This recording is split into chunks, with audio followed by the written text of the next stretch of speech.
Mari siapkan Alkitab saudara, karena kita akan melihat beberapa ayat di bagian ketiga yang akan saya sampaikan.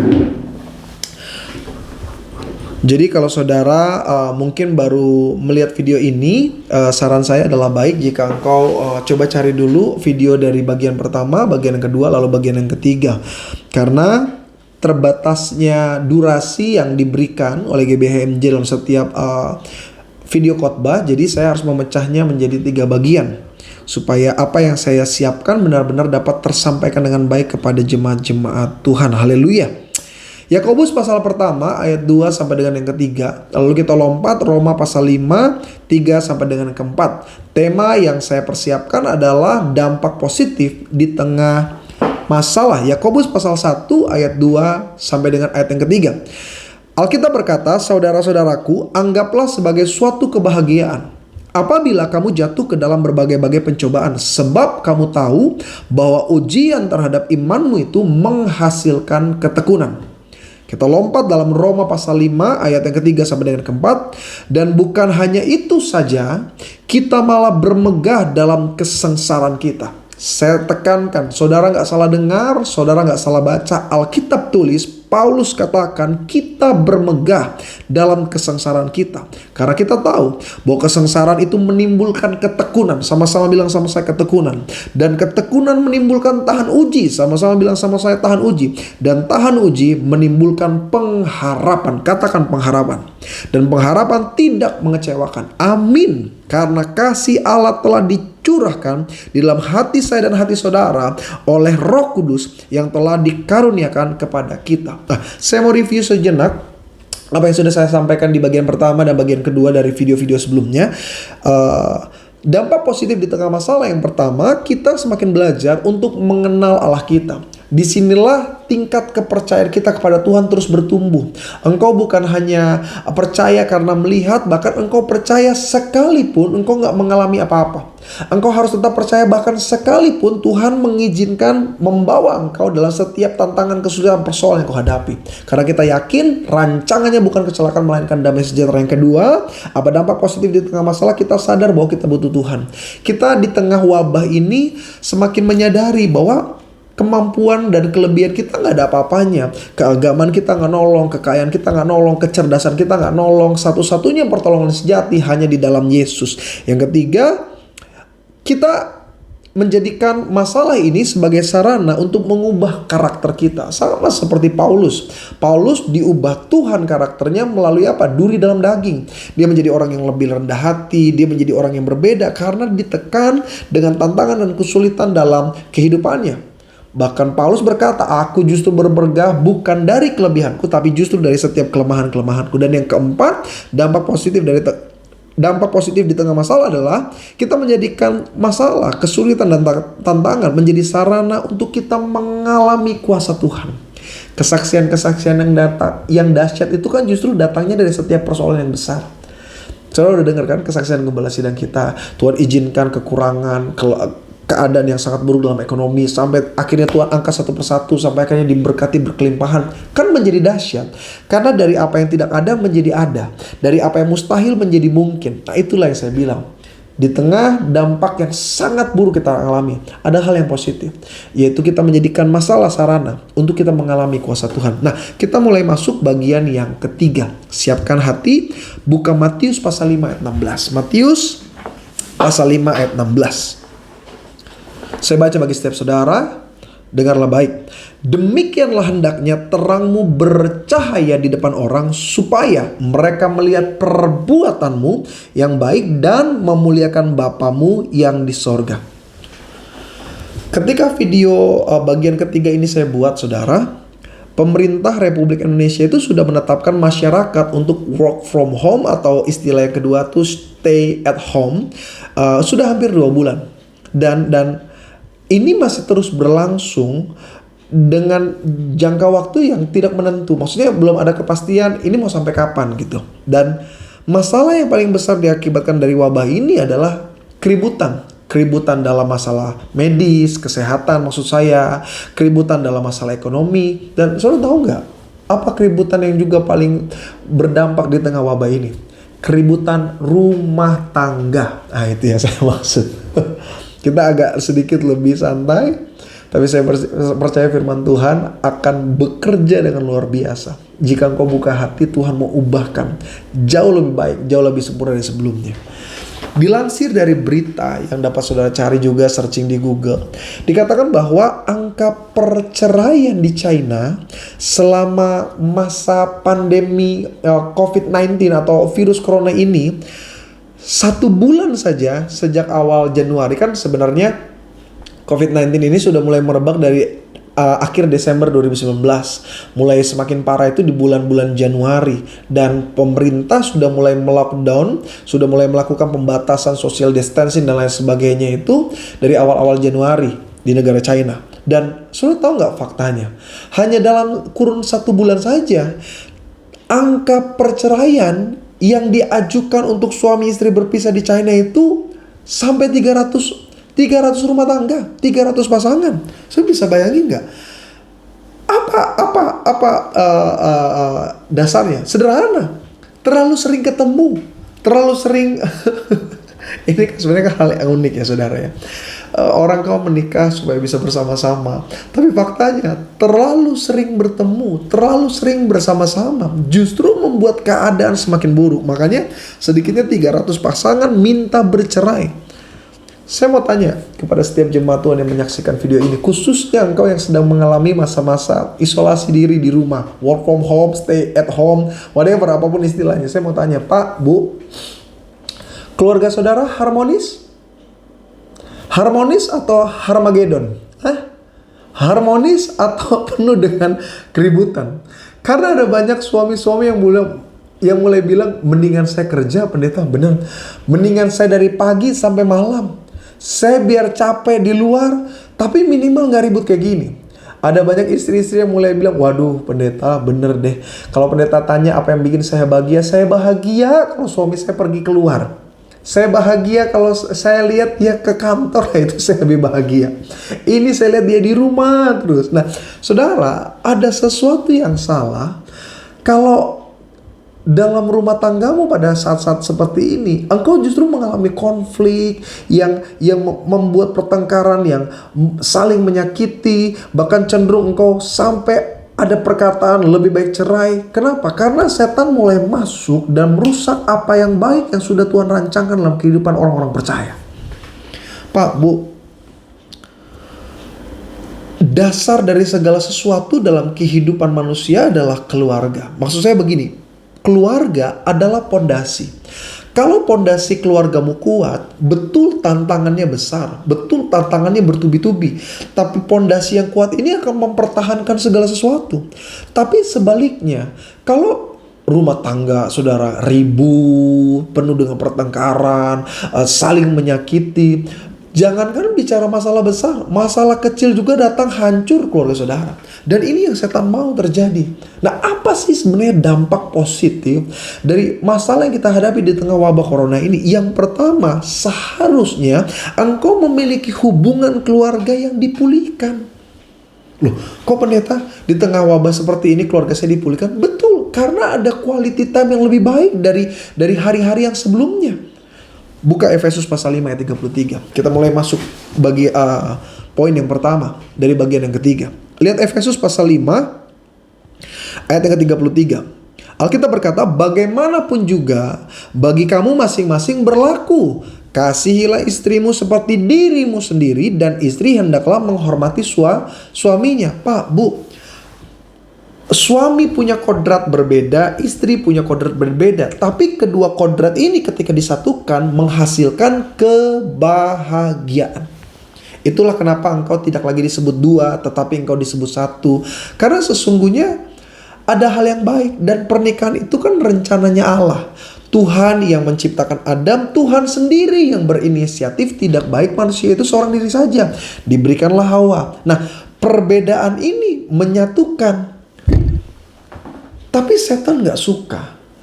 Iblis mau damai sejahtera hilang, sukacita, kebahagiaan itu sirna dalam keluarga kita. Karena ketika keluarga kita bermasalah, gak perlu diberikan tantangan yang besar, dengan sendirinya akan hancur. Salah satu alasan kenapa sih kita harus stay at home, kenapa kita harus mengalami work from home, bukan hanya supaya penyebaran wabah ini tingkatnya terus menurun, bukan hanya saja supaya yang terjangkit itu tidak meluas, tapi sebenarnya orang diberikan stay at home, sekolah diliburkan, pekerjaan dipindahkan ke rumah. Sebenarnya tujuannya supaya imun tubuh kita juga meningkat. Imun itu memang bisa bertambah melalui makanan sehat. Saudara mulai mengkonsumsi makanan yang tepat nilai gizinya, makanan yang bersih, itu menambah imun. Saudara berolahraga, ya kan? Saudara berjemur, saudara mengkonsumsi tambahan multivitamin, bahkan saudara memiliki istirahat yang cukup. Itu menambah imun tubuh atau daya tahan tubuh kita ketika terserang penyakit. Tapi ada satu fakta yang menarik tentang imun tubuh manusia. Saudara tahu nggak? Imun tubuh yang paling mantep gitu, yang paling luar biasa adalah ketika kita merasa bahagia. Sama-sama bilang sama saya, bahagia. Jadi seseorang memiliki imun tubuh, betul mungkin makanannya nggak terlalu sehat, betul mungkin dia nggak berolahraga secara rutin, dia nggak memiliki tambahan multivitamin, tapi selama dia punya yang namanya kebahagiaan, imun tubuhnya tuh meningkat, saudara. Nah, kenapa pemerintah memberikan peraturan, ayo kita di rumah saja? Sebenarnya salah satunya supaya engkau menemukan kebahagiaan di tengah keluargamu. Loh, kan kebahagiaan yang kita terima dalam keluarga itu tidak selalu datang dari kekayaan. Tidak semua orang yang punya kekayaan bahagia. Tidak semua orang yang dalam tanda petik berkelimpahan itu bahagia. Ada orang-orang yang bahkan kekurangan tapi lebih bahagia daripada yang punya. Tidak selamanya kemewahan dan fasilitas membuat orang bahagia. Ada orang keluarganya punya tempat tinggal yang mewah, fasilitas yang sangat memadai, tapi belum tentu bahagia. Bahagia yang paling sejati di dalam keluarga itu sendiri. Harta yang paling berharga adalah keluarga. Istana yang paling indah adalah keluarga. Pak, Bu, seharusnya kebersamaan kita di rumah itu membawa kebahagiaan. Saya mau tanya, Pak, Bapak bahagia? Insya Allah ya, insya Allah bahagia ya. Bu, Ibu bahagia? Itu dia yang saya nggak rasakan selama ini, pendeta. Ketika engkau nggak memiliki kebahagiaan di tengah keluargamu, ada sesuatu yang salah di dalamnya. Loh, coba deh saudara review gitu. Apa sih tujuan kita berkeluarga? Kan kita berkeluarga tujuannya supaya mendapat kebahagiaan. Tapi faktanya yang sering kali terjadi, justru kita nggak melihat dan kita nggak merasakan, kita nggak menemukan kebahagiaan. Di tengah pandemi, di mana orang harus mengisolasi diri, saudara percaya nggak ada beberapa jemaat WA saya bilang begini, saya kayaknya lebih bahagia di luar rumah, pendeta. Saya kayaknya lebih merasa nyaman, saya merasa lebih aman kalau saya keluar. Nah, ini kan ada yang salah yang terjadi. Apa dampak positif yang harus engkau ambil di tengah masalah wabah virus corona ini? Keluargamu harus dipulihkan. Ini kan saat dimana kita memiliki quality time. Tadinya engkau bekerja 8 jam, tadinya engkau lebih banyak di toko, tadinya engkau banyak beraktivitas di luar. Ini momen terbaik dimana suami istri punya waktu berbicara lebih banyak, orang tua dengan anak punya interaksi yang lebih baik. Tapi kalau engkau gak bisa mengambil momen ini untuk memulihkan, setan coba ambil keluargamu untuk dirusak, sehingga apa yang baik yang Tuhan sebenarnya sudah siapkan semuanya hilang. Engkau tinggal satu rumah, engkau makan satu meja, bapak ibu suami istri engkau tidur satu ranjang, tapi kenapa tidak ada hal yang bahagia? Mari saudara, ada hal yang harus diubah. Ada jemaat bilang, tapi kan kenyataannya memang saya ribut terus, pendeta. Dulu jarang ketemu aja kita ribut, apalagi sekarang ribut terus. Keluarga yang bahagia bukanlah keluarga yang tanpa masalah. Ini yang saya mau tekankan. Ada banyak mitos-mitos yang beredar di masyarakat yang sebenarnya ini merusak konsep keluarga yang bahagia. Ada mitos-mitos yang seringkali berkata begini, keluarga yang bahagia itu sebenarnya gak punya konflik. Salah. Keluarga yang bahagia itu justru terbentuk melalui konflik. Perbedaan demi perbedaan. Kan Suami dan istri itu memiliki latar belakang yang berbeda, keluarga yang berbeda, pendidikan yang berbeda. Ketika dipersatukan pasti tidak langsung klop. Loh, yang kakak adik saja yang satu darah, satu keluarga, satu budaya saja bisa ada konflik, apalagi suami istri yang berbeda latar belakang. Jadi kalau ada orang bilang keluarga yang bahagia itu nggak ada konflik, salah besar. Keluarga yang bahagia adalah keluarga yang bisa menang atas setiap konflik yang mereka hadapi. Ada mitos-mitos yang mengatakan bahwa konflik ini bahaya bagi sebuah keluarga. Jadi kalau keluarga udah mulai ada konflik, waduh, itu tanda-tanda tuh ketidakcocokan. Istri mulai tanya sama temennya, kenapa ya? Saya sekarang kok sering ribut-ribut terus ya sama suami? Gue sih bukan nakutin ya. Tapi gue dengar tuh temen ribut-ribut ternyata lakinya punya simpenan. Nah, orang dunia coba taruh satu paradigma. Kalau udah konflik, berarti keadaannya semakin buruk. Kalau udah konflik, bahkan berarti keluarganya akan semakin diambang perpisahan. Tidak, jauh dari itu semua. Konflik justru mempersatukan apa yang berbeda di dalamnya. Repotnya adalah ada banyak keluarga yang berkonflik. Mereka coba menyelesaikan dengan cara-cara yang duniawi gitu. Saya baca buku dan saya temukan minimal ada 4 cara dunia yang dipakai oleh suami istri untuk menyelesaikan konflik atau pertengkaran dalam rumah tangga mereka. Ada champion, ada victim, ada silent, ada free fight. Saya coba sampaikan secara sederhana dalam kesempatan kali ini. Ada suami istri yang coba menyelesaikan dengan cara champion. Champion itu suatu cara penyelesaian di mana masing-masing suami dengan istri mencari kemenangan dengan cara menyudutkan lawannya, maksudnya pasangannya. Jadi suami mulai bilang, lu jadi istri tuh harus tahu diri. Kalau lu nggak nikah sama gue, lu tinggal di kolong jembatan. Ini istilah-istilah yang dipakai untuk menunjukkan saya lebih hebat. Saya itu yang lebih dari semuanya. Kamu kalau nggak nikah sama saya nggak beruntung kamu. Justru karena nikah sama saya kamu beruntung. Ada istri-istri yang mulai neken, kamu kan nikah juga karena kamu lihat orang tua saya kaya. Kalau kamu nggak nikah sama saya, nggak punya apa-apa kamu, nggak bakal bisa. Nah, ini yang saya bilang, menyelesaikan sebuah masalah konflik dengan cara champion. Masing-masing mencari kemenangan, mencari kelemahan daripada pasangannya. Yang kedua, ada banyak suami istri yang coba menyelesaikan masalah dengan cara victim. Victim itu maksudnya dia menjadi korban dari keadaan. Istri mulai bilang, nyesel saya nikah sama kamu. Saya tahu gini gak bakal, saya mau terima lamaran kamu. Ada suami-suami yang bilang, waduh, lebih baik bujang sampai lapuk lah saya daripada saya punya istri yang seperti kamu. Saya nyesel nikah sama kamu. Tahu gitu saya sama mantan saya. Ini korban. Dia merasa konflik dan keadaannya itu yang paling buruk yang adalah apa yang dia rasakan. Yang ketiga, ada banyak keluarga yang coba menyelesaikan dengan cara-cara silent. Jadi menyelesaikan masalah konflik dengan waktu. Ya udah, diemin aja. Mereka menganggap diam itu solusi. Mereka menganggap diam itu sebagai jalan keluar. Kalau mereka diam hanya untuk meredam, setelah itu dikomunikasikan, bagus. Tapi yang buruk ada yang mereka coba menyelesaikan dengan cara yang, ya saya harus bilang bodoh, diam gitu. Suami diam, istri, lu bisa bayangin gak?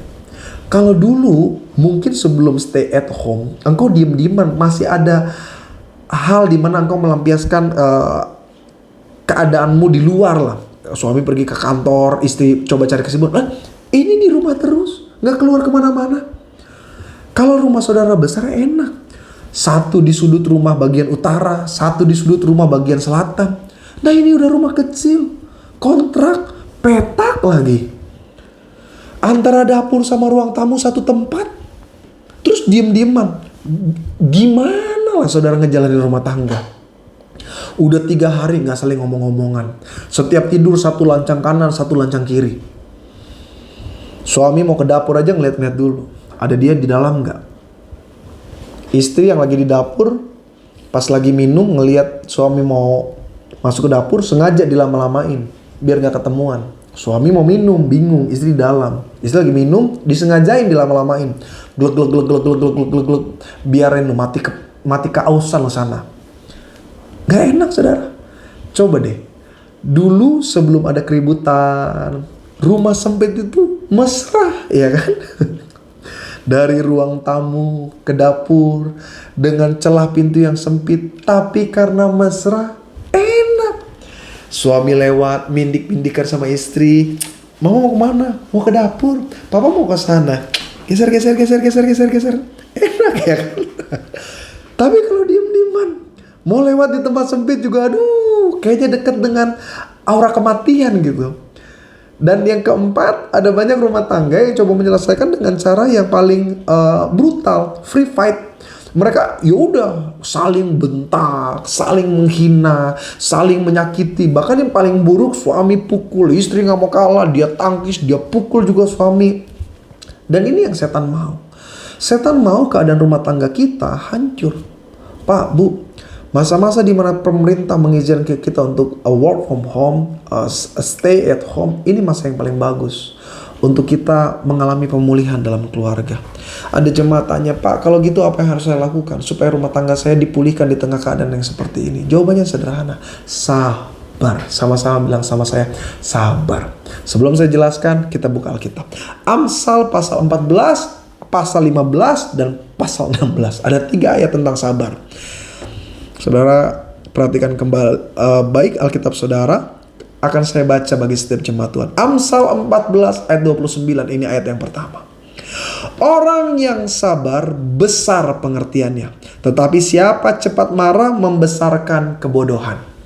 Coba ibu lihat suami dan bilang, Pak, Papa nggak bodoh kan, Pak? Ya. Suami juga bilang sama istri, Mama nggak bodoh kan, Ma? Yang kedua, Amsal 15, Alkitab tulis di ayat yang ke-14, si pemarah membangkitkan pertengkaran, tetapi orang yang sabar memadamkan perbantahan. Itu dia, hebatnya orang sabar, Alkitab tulis. Yang terakhir, Amsal 16, ditulis dalam ayat yang ke-32. Orang yang sabar melebihi seorang pahlawan. Orang yang menguasai dirinya melebihi orang yang merebut kota.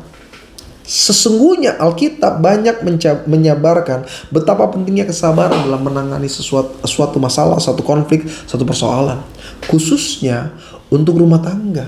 Pak, Bu, kalau kita nggak sabaran, kalau kita nggak bisa mengendalikan diri, waduh, hal yang kecil jadi besar. Kan suami istri kan seringkali begitu. Keluarga kan seringkali masalahnya tuh bukan karena ada masalah benar, cuma karena ketidaksabaran aja. Contoh nih. Lagi duduk sama-sama. Suami istri lagi ngeliat ke arah kali, ya kan? Istri mulai bilang, Pak, enak ya berdua duduk begini. Iya ya, Ma. Papa juga seneng. Apalagi tengah malam gini sambil denger suara bebek. Bebek? Suara bebek mana? Itu suara bebek di pinggir kali. Itu ayam, sayang. Ih, itu bebek, Ma. Ayam. Ih, kamu bebek. Masa gak bisa bedain suara bebek sama ayam? Kamu yang gak bisa bedain itu. Berantem di pinggir kali cuma gara-gara masalah bebek sama ayam. Jangan-jangan memang bukan bebek, bukan ayam, ya kan? Saya gak tahu bunyi apa. Tapi cuma gara-gara hal seperti itu ribut. Ada bahkan mereka ribut karena kebahagiaan. Maksudnya gimana tuh, pendeta? Suami duduk sama istri, ya kan, di depan kontrakan, sambil belai-belai kepala. Suami bilang, sayang, kalau nanti satu kali Tuhan berkati kita rumah, kau pengennya rumah kayak gimana? Ya aku sih gak muluk-muluk, sayang. Kalau Tuhan kasih aku berkat rumah, aku sih pengen rumah yang luas, tapi 1 lantai aja. Aku gak suka yang 2 lantai. Loh, kok gak suka 2 lantai? Kenapa? Ya udahlah, yang penting punya rumah dulu. Kamu tuh imannya kecil ya. Orang kalau beriman tuh yang besar dong. Pengen rumah tuh sekalian yang bagus, 2 lantai kayak sekalian. Ya kan yang ngerjainnya mama. Males, Pak. Kalau mama naik turun, enakan 1 lantai. Kamu tuh emang gak punya jiwa orang kaya, makanya kita susah terus kayak gini. Pengen dong 2 lantai. Kenapa? Kan enak kalau bikin 2 lantai. Ada kamar-kamar anak-anak di atas. Ya tapi kan mama lebih suka 1 lantai, Pak. Kalau 1 lantai sekali kerja selesai beres. Kan bisa juga kalau rumahnya luas ada kamar anak-anak juga. Rumahnya aja belum ada. Rumahnya juga belum tercipta. Tuhan juga belum kirim berkat. Udah ribut. Ini yang saya katakan. Seringkali konflik yang terjadi dalam rumah tangga cuma gara-gara gak sabar aja. Pak, Bu, ayo lebih sabar gitu. Kalau ada orang bilang, tapi kan sabar juga ada batasnya. Sabar yang ada batasnya bukan sabar dipendem. Sabar di dalam Tuhan, mereka benar-benar mengalami apa ya? Kasih Kristus gitu. Sabar di dalam Tuhan tuh di dalamnya ada pengertian, bukan sesuatu yang disimpan. Lihat aja nanti, awas aja, tunggu aja.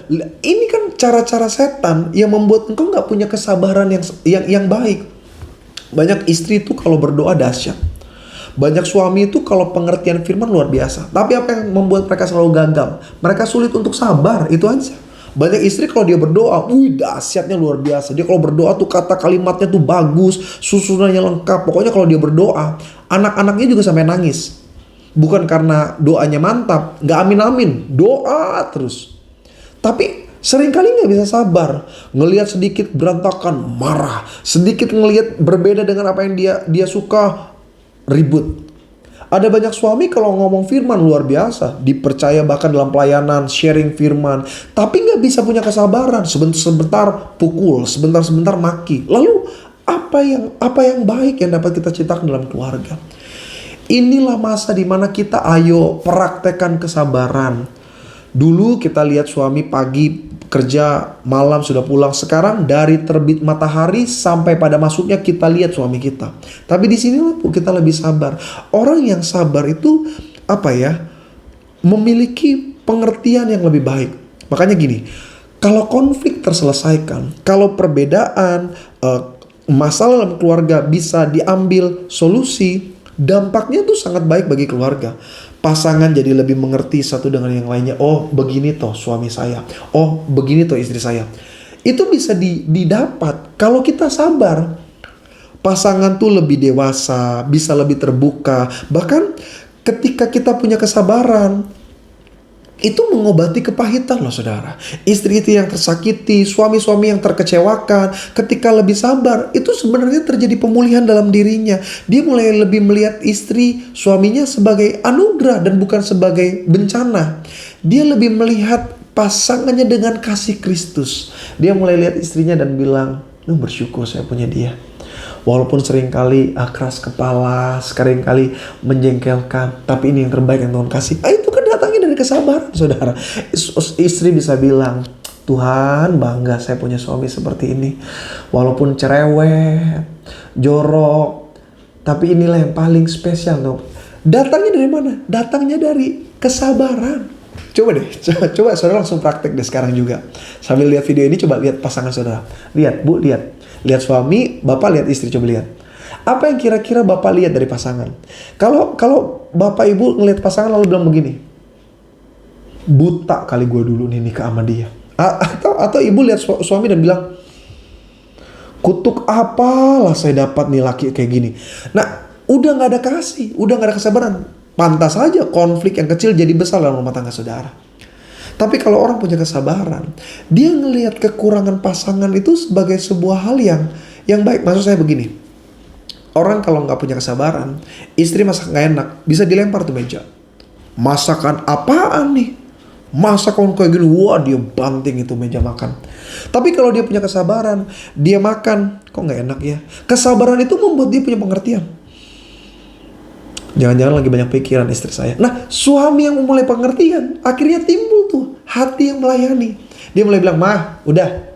Besok papa yang jadi ibu rumah tangga. Papa yang masak, papa yang beres-beres rumah." Bahagia nggak rumah tangganya, saudara? Bu, istri yang lihat suami lagi diem, kok cenderung bengong. Kalau dia nggak sabar mulai marah-marah. "Pah, ayam sebelah aja bengong-bengong mati. Apalagi lu. Nyesel saya sama kamu." Lihat tuh tangga sebelah. Dia mulai banding-bandingin tuh suaminya sama suami orang. Bukan makin baik, makin hancur rumah tangganya. Tapi kalau istri yang sabar, dia, kenapa ya suami saya kok lagi banyak pikiran kali ini, lagi banyak tekanan. Gak perlu dia tanya, gak perlu dia ngomong, "Pak kamu kenapa?" Dia mulai ambil sikap dan tindakan. "Pak, mama pijitin ya. Papa capek ya. Pak, makasih ya selalu berjuang buat keluarga. Pak, makasih ya buat setiap hal yang papa udah buat." Bisa bayangin gak betapa bahagianya rumah tangga? Dari mana datangnya sabar? Bu, bisa bu? Pak, bisa pak? Iya, butuh sabar. Kesabaran yang kita miliki bukan datang dari pengertian kita. Semuanya datang daripada Tuhan. Minta Tuhan, katakan Tuhan pulihkan rumah tangga. Supaya ketika masa-masa lockdown seperti ini, engkau menemukan kenyamanan. Dan dengan sendirinya kebahagiaan membuat imun kita bertambah.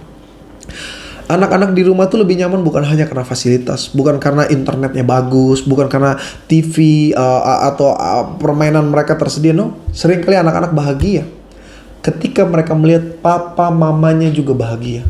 Ketika dia lihat, saudara pernah kan ingat masa kecil, lihat papa mama bahagia tuh kita anak-anak ikut bahagia gitu rasanya. Ayo Pak, Bu, di masa seperti ini kita ciptakan pemulihan dalam keluarga. Yang kedua, apa dampak positif yang kita dapat di tengah masalah seperti ini? Yang kedua, kita menerima curahan berkat melalui kerukunan. Saya ulang sekali lagi, kita menerima curahan berkat melalui kerukunan. Mazmur 133 ayat 1 sampai dengan yang ketiga. Mazmur 133. Ini ayat yang terkenal. Saya ingin setiap jemaat Tuhan perhatikan. Firman Tuhan berkata, ayat pertama, sungguh alangkah baiknya dan alangkah indahnya apabila saudara-saudara diam bersama dengan rukun. Bak urapan di kepala harum, yang kejanggut dan jubahnya turun, seperti embun yang dari Hermon mengalir ke bukit Sion. Di sana telah diperintahkan Tuhan. Sama-sama ucapkan kalimat ini. Agar berkat-berkat dicurahkan, kehidupan untuk selamanya. Oh, betapa indahnya. Amin. Saudara, pujian ini, ayat ini yang dijadikan pujian adalah gambaran yang paling baik. Dampak positif yang paling baik di tengah masalah. Engkau melihat berkat-berkat Tuhan mengalir ketika ada kerukunan. Poin 1, keluargamu dipulihkan, itu memberikan efek positif. Apa efeknya? Berkat Tuhan tuh mengalir. Ada jemaat bilang, tapi kan kenyataannya saya di PHK pendeta. Tapi kan realitanya bisnis saya hancur karena COVID ini. Dagangan saya kan rugi. Saya kan sekarang mengalami kekurangan. Yes, betul. Tapi engkau harus ingat, berkat Tuhan bisa tercurah dengan cara-cara yang paling mustahil sekalipun. Cara Tuhan memberkati itu gak selalu sama seperti yang kita pikirkan. Kalau saya bekerja, kalau saya berdagang, kalau saya berbisnis, baru berkat Tuhan. No, sometimes engkau dengar sendiri kesaksian-kesaksiannya. Bagaimana berkat Tuhan bisa tercurah dengan hal-hal yang kita pikir kok bisa ya. Ini kan mustahil. Yes, itulah kuasa Tuhan yang luar biasa, lebih dari segalanya. Asalkan engkau punya apa? Kerukunan. Pak, Bu, ayolah rukun. Ayat di ayat Mazmur 133 ayat yang ketiga, ayat yang kedua sampai dengan ayat ketiga sebenarnya kan menjelaskan hal yang mungkin di tengah kemustahilan. Kalimatnya begini, embun dari gunung Hermon mengalir ke bukit Sion. Kalau saudara pernah datang ke tanah perjanjian, you know what I mean. Hermon dengan Sion jaraknya tuh ratusan kilometer. Maksud saya begini, bagaimana embun yang ada di Hermon itu bisa mengalir dengan jarak yang sangat jauh? Loh, gunung yang ada di puncak, jangankan ke Jakarta, sampai Cibubur aja juga nggak ada embunnya. Sampai Bogor juga itu udah sesuatu yang sekarang orang bilang, wih ada embun sekarang di Bogor. Tapi kalau embun sampai ke Jakarta, mustahil. Ke Cibubur aja nggak mungkin, apalagi Jakarta. Nah, Hermon dengan Sion jaraknya lebih jauh daripada Gunung Ciawi ke Jakarta. Tapi Alkitab bilang apa? Kesanalah diperintahkan Tuhan. Saya mau tanya, kalau Tuhan udah perintah, ada nggak yang bisa bantah? Ada nggak yang bisa larang? Demikian juga kalau Tuhan sudah perintahkan berkat mengalir bagi saudara. Tapi apa kuncinya? Kerukunan. Ayo saudara, mau lihat berkat Tuhan? Rukun. Banyak bersyukur. Saya beberapa waktu yang lalu sempat ada komunikasi singkat dengan gembala sidang. Lalu beliau sampaikan begini dalam WhatsApp. Dia bilang, Tuhan bicara sama saya, Yebi. Kalau di tengah wabah ini 2020, kita bersyukur. Lihat, Tuhan akan kirimkan berkat yang jauh lebih besar. Tuhan ganti 2021, 2022. Dan saya langsung katakan, amin. Tapi saya percaya ada syarat di dalamnya. Engkau gak bisa bersyukur kalau rumah tanggamu penuh dengan keributan.